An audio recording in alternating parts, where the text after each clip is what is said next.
आबाद में हो, उनके लिए बड़ी दिक्कत पेश आएगी। और अगर नाम उनका नहीं आएगा तो फिर उनको वोट डालने का इख्तियार नहीं मिलेगा। और फिर ये जो एक्सरसाइज को इलेक्शन कमीशन खुद अपने उसमें नोटिफिकेशन में कह रहा है कि ईआरओ और ईआरओ सिटीजनशिप एक्ट 1955 में कॉम्पिटेंट अथॉरिटी को बोल सकता है। अब जिसका नाम नहीं आएगा वो तो अपना वोट भी खो देगा, उसकी लाइवलीहुड का भी उसको एक नुकसान हो जाएगा। तो ये सब बातें हमने उनके सामने रखी। बहुत देर तक हमारी मीटिंग हुई। उन्होंने अपनी बात को कहा, उन्होंने भी बताया हमको। अब ये हमारी आज की मीटिंग की ये वो माने मोटा मोटा ये जो हुआ।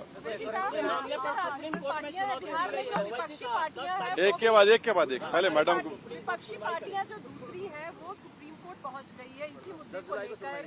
कह रही कि एसआईआर जो है वो कहीं न कहीं इस वजह से भी किया जा रहा है ताकि बीजेपी को फायदा हो सके। वहाँ सुप्रीम कोर्ट ने नोटिस इशू किया 10 तारीख के लिए।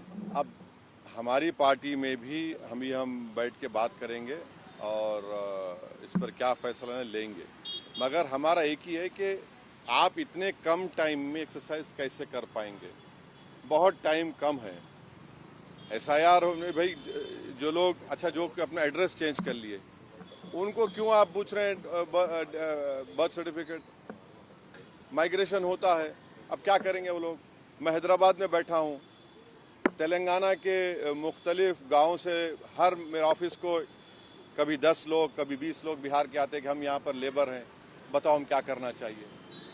अब उनके पास पैसे भी नहीं है वापस जाने बिहार को। परेशानी वो होगी क्योंकि लॉ तो बोल रहा है कि उनको रहना पड़ेगा वहां पर। वो गए इसलिए कि बिहार में कुछ है ही नहीं, कोई सरकार ने उनका रोजगार का इंतजाम किया ही नहीं, तो मजबूरी उनकी है, बाहर बैठे हैं। तो ये सब प्रॉब्लम्स हमने ईसीआई के सामने रख के हमने कहा इसका तो आप सोल्यूशन निकालिए।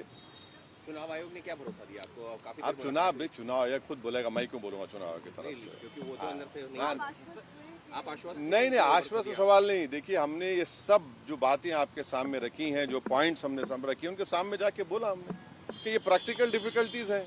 कैसा आप एक महीने के अंदर कैसा करेंगे। तो उन्होंने कहा कि नहीं हम लोग बीएलओस को रखे हैं, वॉलंटियर्स को रखे हैं। तो ये है कि जल्दबाजी में अगर 15-20% लोगों के नाम भी मिस हो गए और फिर आप देखिए मिस जब हो जाएंगे तो उसका सिटीजनशिप का मामला हो जाएगा। ये तो आप वही तो आसाम का डिओटर हो जाएगा फिर। तो ये अप्रीहेंशन है, ये जेन्युइन अप्रीहेंशन है। सर बिहार कानून व्यवस्था को लेकर बांग्लादेशी रोहिंग्याओं को निकालने के लिए एसआईआर है। अरे देखिए फिर 2024 में किसको वोट डालने दिया आपने? 24 में आपने वोट दिया, मैंने वोट डाला बिहार में। हमारा